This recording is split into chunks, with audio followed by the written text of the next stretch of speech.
राम सुंदर साथ कल के हमारे महाराजा छत्रसाल अध्याय 20 में हमने देखा कि ब्रज की लीला स्वामी श्री प्राणदास जी महाराज ने छत्रसाल जी उनके परिवार एवं सैनिकों सभी सुंदर साथ के सामने रखे। छत्रसाल जी महाराज का जितनी हो सके उतनी शंकाओं का उन्होंने समाधान किया। श्री देवकर्ण जी ने भी जो प्रश्न पूछे उनका भी समाधान हो गया। ब्रज की लीला संपन्न हुई। 11 वर्ष 52 दिन श्री कृष्ण की लीला शायद ब्रह्म सृष्टियों का अवतरण का समय पूरा। अब रास की लीला हुई। रास की लीला के समय पूर्ण ब्रह्म श्री अक्षरातीत श्री राज्य महाराज ने अपने लीला दिखाने हेतु उसके उद्देश्य के हेतु उन्होंने अक्षर ब्रह्म जो श्री कृष्ण जी के तन में विष्णु के तन में अक्षर की आत्मा थी उन्होंने अपना जोश अक्षर की आत्मा से खींच लिया। सहसा अक्षर की आत्मा जागृत हो गई। जागृत होने के बाद तुरंत ही उन्हें इस ब्रह्मानंद रस रंग का आनंद पाया। उन्होंने ये पाया कि परम धाम में रंग महल में श्री राज्य महाराज के साथ 12,000 ब्रह्म सृष्टियां जो आनंद और विराज कर रही वही उद्देश्य को दिखाने के लिए पूर्ण ब्रह्म श्री राज्य महाराज ने अपना जोश लिया। इसी तरह से अक्षर ब्रह्म ने पूर्ण ब्रह्म श्री राज्य महाराज और ब्रह्मांग नाम का ब्रह्मानंद रसरंग देखा। श्रीमद् भागवत में एक कथन आता है, एक घटना बनती है। श्रीमद् भागवत के समय पे जब रासलीला चल रही थी अचानक पूर्ण ब्रह्म श्री राज्य जी महाराज ने अपना जोश खींच तो लिया लेकिन श्री कृष्ण जी अदृश्य हो गए। श्रीमद् भागवत में कहा गया है अचानक रासलीला के समय श्री कृष्ण जी अदृश्य हो गए। उसी समय अक्षर की आत्मा जागृत हो गई। उन्होंने ये देखा वो खुद तो जागृत हुए साथ साथ पूर्ण ब्रह्म श्री राज्य महाराज के साथ जो ब्रह्म सृष्टियां थी उनके भी उन्हें पहचान हुई। तीसरी घटना ये बनी श्री कृष्ण जी के अदृश्य होने के तुरंत बाद समग्र ब्रह्म सृष्टि ने यह देखा कि प्रभु कहाँ है, प्रभु आप कहाँ हैं। उन्होंने श्री राज्य महाराज अक्षरातीत जो श्री कृष्ण के तन में थे विष्णु के तन में थे अक्षर की आत्मा थे राज्य का जोश था उन्हें तुरंत पाया कि ये तो श्री कृष्ण जी अदृश्य हो गए। इसलिए उन्हें तुरंत भी एक क्षण के लिए थोड़े समय के लिए भी उन्होंने दुख का अनुभव किया। मतलब एक साथ 3 घटना बनी। अक्षर की आत्मा को जागृत किया बोध करवाने के उद्देश्य से। नंबर 2 अक्षर की आत्मा को ब्रह्मानंद रसों का रसानंद मिला। नंबर 3 ब्रह्म सृष्टि की पहचान हुई। नंबर 4 जितने भी ब्रह्म सृष्टियां हैं जो रास में थी उनको श्री राज्य महाराज से बिछड़ने का दुख का भी अनुभव करवाया। उसके बाद उनकी जो चित्त वृत्तियां थी वापस परम धाम में लौट गई। परम धाम में जाने के बाद सभी से क्या इकट्ठ हुई 12,000 ब्रह्म सृष्टि श्यामा महारानी के साथ। उन्होंने राज्य से बोला प्रभु आपने हमें रास में भेजा था। हमारे पिता थे, माता थे, पति थे, बहन थे, बाल थे, बच्चे थे। हमें गोबर कुंडा पानी इत्यादि सभी गृह कार्य किए फिर भी हम आपसे जुदा नहीं हुए। हम हर पल आपके साथ रहे। आपने हमें जानबूझकर हमसे बिछड़ने का हमको बिछड़ने का दुख दिलाया फिर भी हम आपसे अलग हो नहीं पाए। इसलिए राज्य हमें दुख का तो कोई अनुभव हुआ नहीं। हमारा इश्क आपसे बड़ा है। राज्य ने सोचा चलो ब्रज की लीला संपन्न हुई, राज की लीला संपन्न हुई। राज्य ने बोला इनको कुछ मेरी शाहिदी दिखानी पड़ी, कुछ मेरी शाहिदी दिखानी पड़ी। इनको ये प्रेम जो इश्क का जो भूत है हमारा इश्क सबसे बड़ा है। उनके दृढ़ इच्छा शक्ति को पूर्ण करने के लिए एक काल माया का ब्रह्मांड में त्रिश्रीवास श्री राज्य महाराज अक्षरातीत पूर्ण ब्रह्म ने ब्रह्म सृष्टि को भेजा। इस बार उन्होंने कुछ अलग रचना करी।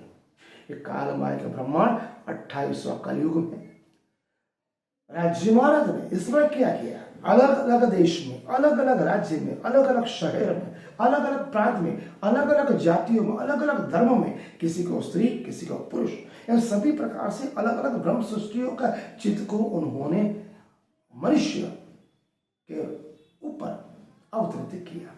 अब आप देखिए यहाँ पर ब्रह्म धाम से ब्रह्म सृष्टियां आई।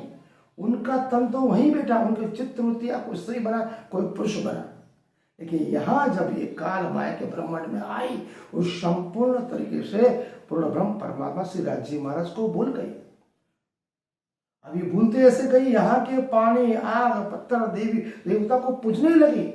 अपने परम धाम में स्थित परमात्मा श्री राज जी महाराज धाम के धनी के प्रेम को संपूर्ण तरह से भूल गई। अब राज जी ने सोचा इनको जागृत करना जरूरी है, तो उन्होंने अपनी अंगना से श्यामा महारानी जो देवचंद्र के तन के ऊपर आरूढ़ हुई थी उनको यह बतलाया, आप जाइए 28वें कलयुग में, आप जाइए, आप देवचंद्र बनेंगे, आपके ऊपर श्यामा महारानी सुंदर का अवतार, आप वहां पर जाइए और ब्रह्म सृष्टियों को जागृत करिए और वापस परम धाम लाइए। देवचंद्र महाराज यहाँ जन्म हुआ उमरकोट में, और बचपन से ही उन्होंने के अंदर कुछ 5 प्रकार की जागृति रही। उन्होंने सोचा मैं कौन हूँ, कहाँ से आया हूँ, मृत्यु के उपरांत मुझे कहाँ जाना है, ये अविनाशी पूर्ण ब्रह्म कौन है, इस जगत के पहले पाप जगत का रचयिता कौन है।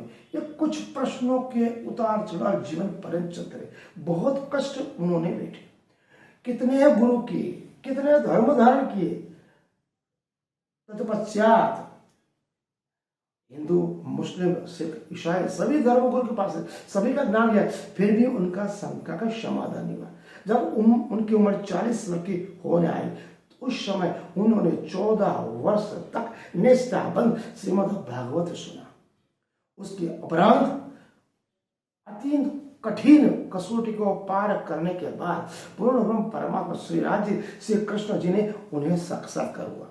उस साक्षात्कार में उन्होंने बताया तुम कौन हो, कहां से आए हो और तुम्हें कहां जाना है, और उनको निज नाम मूल मंत्र दिया, निजनाम श्री कृष्ण जी अनादि अक्षराती,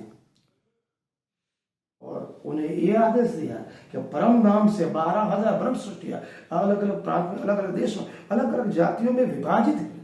आप उनके चित्त वृत्ति को जगाओ, ब्रह्म सृष्टि को जगाओ और इस काल माया के ब्रह्मांड से पहले पार परम धाम में आप लाइए। एक काम देवचंद्र महाराज ने श्यामा महारानी सुंदरबाई को भेजा।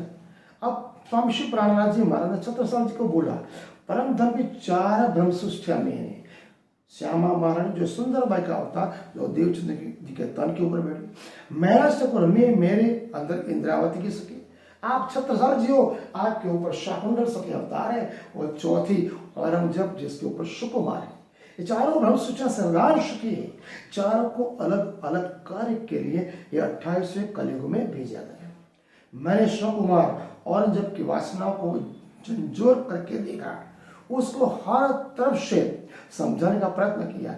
उसकी आत्मा तड़प रही है परम धाम में आने के लिए, जागृत होने के लिए। देखिए उसके पास मुल्ला मौल का घना इतना गहरा शरीयत का इतना कानून है, वो वहीं से निकल नहीं पड़ा। छत्रसाल आपको मुझे ज्यादा झंझोरना नहीं पड़ा, आपकी आत्मा थोड़े से प्रयास से जागृत हो, क्योंकि आप धर्मपरायण हो, वीर हो, शौर्य हो, वीरवान हो और आध्यात्मिक शक्ति के प्रबल हो। आपको 12 वर्ष की उम्र में मैंने मेरा सिक्का दिया था जिसमें बुद्ध निष्कलंक अवतार की छाप थी। आप उसी समय से मेरी राह देख रहे हो। इसलिए छत्रसाल जी आप इस माया का भौतिक और आध्यात्मिक सुख का आनंद लीजिए, परम धाम का भी आनंद लीजिए। छत्रसाल जी भाव विभोर हो गए, साक्षात दंडवत प्रणाम किया, प्रभु आपने मेरी आत्मा जागृत कर दी। लेकिन प्रभु एक प्रश्न है कि प्रभु इस दुनिया में हम आए हैं तो यहाँ की देवी देवती की हम पूजा क्यों करते, अर्चना क्यों करते? आज तक हमने सभी देवी देवता की पूजा की। ब्रह्मांड में मैं तो 3 ही देव मेन मानता हूं, ब्रह्मा विष्णु महेश, जो सर्जन पालन विनाश। शंकर भगवान जो हमें वैभव देते, धन वैभव देते, माँ शक्ति हमें शक्ति प्रदान करते, गणेश से हमारे रिद्धि सिद्धि करते। तो प्रभु इनसे बड़ा कोई आज तक तो मैंने जाने। आज आपने जागृत करने के बाद मुझे पता पड़ा पूर्ण ब्रह्म परमात्मा श्री राज्य अक्षरातीत है, मेन सर्जनहार तो वही है, और हमें मृत्यु के उपरांत मोक्ष मुक्ति पाने के लिए उनके चरणों में जाना पड़ेगा। प्रभु ने बता मैं आपको इस तरह समझाता हूं जैसे कि आप यहाँ के राजा हो बुंदेलखंड के, और मैं आपका परम सखा हूं। अगर मुझे कोई कार्य करना है तो आपके जितने भी विभाग है उसमें मैं कर्मचारी से मिलूंगा, अधिकारियों से मिले। क्या वो काम नहीं करे? काम करे। क्यों? कि वो जानते हैं कि मैं राजा का मित्र हूं, इसलिए मेरे सब काम हो जाएंगे। इसी तरह से ब्रह्मा विष्णु महेश को हमारे कार्य, हमारे हम ब्रह्म सृष्टि आए, हम जो इच्छा करेंगे वो हमें यहाँ प्राप्त होगा। सिर्फ हमें हमारी आत्मा को जागृत करना है। ब्रह्मा विष्णु महेश जितने भी देवी देवता है वो सभी हमारे सहयोगी, हमारे सभी कार्य में सहयोग देना चाहते हैं। हमको उनसे कार्य लेना है, नहीं कि उनकी पूजा अर्चना करते हैं। छत्रसाल जी की आत्मा संपूर्ण पर जागृत हो गई, भाविभोर हो गई। परिवार सहित रानी सहित पुत्र को सहित स्वामी श्री प्राणनाथ जी महाराज, राजी महाराज को साष्टांग चरणों में प्रणाम किया, बाजीराज महाराज को प्रणाम किया। उसके बाद छत्रसाल जी महाराज खुद के साजो साज श्रृंगार से राजी महाराज प्राणनाथ जी महाराज को तैयार किया। मजली रानी ने खुद के वस्त्र ने लाए, बाजूराज महाराज को तैयार किया, चौपड़े मंदिर में उनको बिठाया और छत्रसाल जी महाराज ने जो स्तुति गाई, आज से 400 साल पहले वही स्तुति अष्ट प्रहर में सभी समय प्रणामी आलम में सभी मंदिर में छत्रसाल जी महाराज के वो स्तुति गाई जाती थी, जो मैं आपको सुनाना चाहता हूं। आप ध्यान से सुनिए। पूर्ण ब्रह्म से न्यारे आनंद अखंड अपार मेरे वाला जी, आनंद अखंड अपार शिव सनकादि आदि के ईच से सन पावे पार मेरे वाला जी, से सन पावे पार अगम जान के निगम कहा, खोज खोज पचिहार वाला जी, खोज खोज पचिहार जान के मूलधन अंगना अपन, सोगर आय हमार मेरे वाला जी, सोगर आय हम। ये 10 स्तुति वाणी की स्तुति पूर्ण ब्रह्म से न्यारे आनंद अखंड अपारे श्री छत्रसाल जी महाराज ने खुद इसके स्वरजत की। ये स्तुति करने के बाद महाराजा छत्रसाल जी, स्वामी श्री प्राणनाथ जी महाराज, बाजूराज महाराज को पूजा अर्चना किया, सेवा की, आरती की। उससे पश्चात उनके चरणों पे स्वामी श्री प्राणनाथ जी महाराज भावियों हो गए। उन्होंने बोला, छत्रसाल जी बोले, प्रभु मुझे आपके चरणों में रहना, अभी मुझे कुछ नहीं करना। प्राणनाथ जी महाराज उठे, सब उनको उठाया, पुत्र उठाया, बेटे आपको इस दुनिया में कुछ कार्य के लिए भेजा है, मैं आपको एक तिलक कर।